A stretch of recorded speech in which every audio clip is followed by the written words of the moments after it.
근로자 임금 한일전. 안녕하세요. 오늘은 경총 보고서 한일 이후 기업 규모별 임금 수준 국제 비교 보고서를 토대로 한일 임금 근로자들의 급여에 대해 알아보고자 합니다. 한국과 일본은 근로자들의 임금 수준에서 몇 가지 중요한 차이점을 보입니다. 두 나라 모두 아시아에서 경제적으로 중요한 역할을 하는 국가이지만 각기 다른 경제 구조, 산업 특성, 노동시장 상황에 따라 임금 수준과 임금 상승률에서도 차이를 보입니다. 본 분석에서는 2002년부터 2022년까지의 한일 임금 수준과 변화 양상을 비교하고 그 주요 원인과 경제적 함의를 설명하고자 합니다. 한국과 일본의 임금 수준 비교. 대기업 임금 비교. 한국의 대기업 연 임금은 2022년 기준으로 87,130달러로 일본의 대기업 연 임금인 56,987달러보다 약 52.9% 높습니다. 이는 두 나라의 경제 규모나 산업 구조, 그리고 임금 인상 방식의 차이에서 기인합니다. 한국은 대기업에서 급격한 임금 인상이 이루어진 반면 일본은 대기업 임금이 사실상 감소했습니다. 한국 대기업의 임금 인상률은 지난 20년 동안 157.6%로 일본 대기업 임금이 6.8% 감소한 것에 비해 현저히 높은 수치를 기록하고 있습니다. 이 차이는 한국의 연공형 임금 체계와 강력한 노동조합의 영향, 그리고 기업의 급격한 성장을 반영한 것입니다. 중소기업 임금 비교. 한국의 중소기업 임금은 2022년 기준 53,317달러로 일본의 중소기업 임금인 42,022달러보다 약 19.7% 높습니다. 또한 이후의 중소기업 평균 임금인 52,398달러보다는 낮지만 그 차이는 상대적으로 적은 수준입니다. 중소기업 임금 상승률 역시 한국이 111.4%로 일본 7.0%에 비해 월등히 높은 수치를 보이고 있습니다. 이러한 차이는 한국의 경제 성장이 빠르게 진행되었고 중소기업에서도 비교적 높은 수준의 임금 상승을 경험했기 때문입니다. 반면 일본은 20년 동안 중소기업 임금이 거의 정체 상태에 놓여 있었으며 이는 일본의 경제 구조적 문제와 노동시장의 경직성에서 기인한 것으로 분석됩니다. 임금 인상률과 경제적 배경. 한국의 임금 인상률. 한국은 지난 20년 동안 대기업 임금이 157.6% 상승했으며 중소기업 임금도 111.4% 상승했습니다. 이는 한국의 경제 성장에 따른 주요 산업의 급성장, 특히 IT와 반도체 산업의 성장이 주요 원인으로 작용했기 때문입니다. 또한 한국의 노동시장은 연공형 임금 체계와 함께 노동조합의 영향력이 강해 일률적인 임금 상승이 이루어졌습니다. 특히 한국 대기업은 노조와의 협상, 기업 실적에 따른 성과급 등의 요소가 결합되면서 임금이 크게 증가한 반면 일본 대기업은 낮은 물가 상승률과 경제 침체로 인해 임금 상승률이 둔화되었습니다. 일본의 임금 정체. 일본은 지난 20년 동안 대기업 임금이 감소 -6.8%한 반면 중소기업 임금은 7.0% 증가했습니다. 이는 일본의 경제적 장기 침체와 생산성 증가의 정체, 그리고 구조적인 경제 문제에서 기인한 것입니다. 일본은 고용 불안정, 낮은 출산율, 고령화, 사회 등의 문제로 인해 임금 상승이 제약을 받았고 그로 인해 대기업의 임금 수준이 감소한 것입니다. 규모별 임금 차이.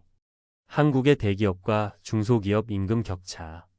한국의 대기업과 중소기업 간 임금 격차는 급격히 확대되고 있습니다. 2002년 대기업 대비 중소기업 임금은 70.4%였으나 2022년에는 57.7%로 크게 줄어들었습니다. 이는 대기업의 급격한 임금 상승에 비해 중소기업의 임금 상승이 상대적으로 더디기 때문입니다. 한국의 대기업은 IT, 반도체, 금융 등 고부 가가치 산업의 성장을 반영하여 임금이 빠르게 증가했으나 중소기업은 상대적으로 임금 상승률이 낮았습니다.